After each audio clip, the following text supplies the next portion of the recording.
PT e o PSOL anunciaram hoje que seus deputados e senadores não vão comparecer à cerimônia de posse do presidente eleito Jair Bolsonaro. O PT, que vai ter a maior bancada na Câmara, afirmou que é um ato de resistência. O PSOL declarou que não vê razão para comemorar. No primeiro dia da visita ao Brasil, o primeiro-ministro de Israel, Benjamin Netanyahu, se encontrou com o presidente eleito Jair Bolsonaro no Rio. Netanyahu disse que o Brasil é a terra da promessa. O primeiro-ministro de Israel chegou ao Rio no fim da manhã com um esquema rigoroso de segurança. Benjamin Netanyahu se reuniu com o presidente eleito Jair Bolsonaro no Forte de Copacabana. Essa é a primeira vez que um primeiro-ministro israelense visita o Brasil.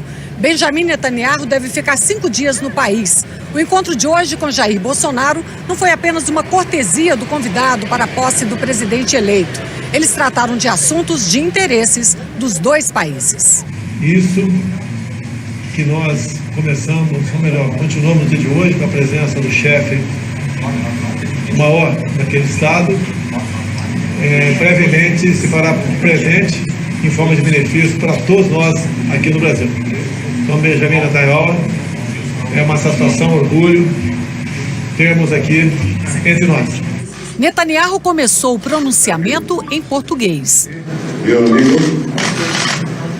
presidente do Brasil, Jair Bolsonaro. E seguiu em inglês. Disse que Jair é um nome comum hebraico e soa familiar em Israel. Agradeceu pela recepção e falou que a aliança entre os dois países pode levar a grandes realizações. Afirmou ainda que Israel é a terra prometida e o Brasil é a terra da promessa.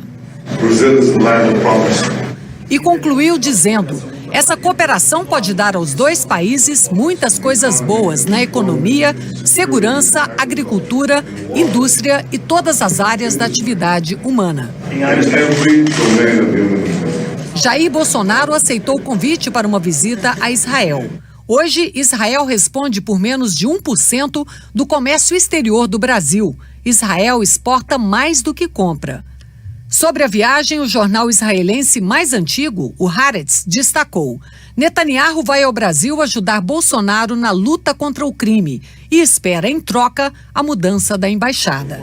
Jair Bolsonaro já havia declarado que deve transferir a embaixada brasileira de Tel Aviv para Jerusalém, como fez o presidente dos Estados Unidos, Donald Trump. A decisão de Bolsonaro provocou reação de países árabes, que estão entre os principais destinos de produtos brasileiros. Para este analista de relações internacionais, a mudança pode gerar problemas para o país. O ponto mais grave para o Brasil seriam retaliações comerciais dos países árabes, né? Porque é um comércio muito grande, em particular para o agronegócio. Uma boa parte das exportações de carne brasileira vão para os países árabes. Então, mudar a capital, mudar a embaixada, reconhecer Jerusalém como a capital de Israel, tornaria o Brasil muito vulnerável para essas retaliações comerciais. No fim da tarde, Bolsonaro e Netanyahu participaram de mais um evento numa sinagoga em Copacabana.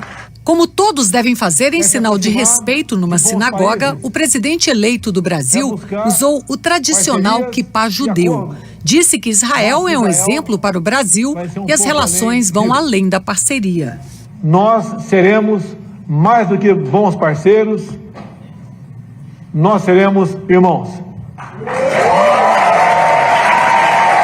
O primeiro-ministro israelense reagiu, dizendo que esse é um momento histórico muito emocionante. זה מעמד מרגש כי זה באמת מעמד היסטורי.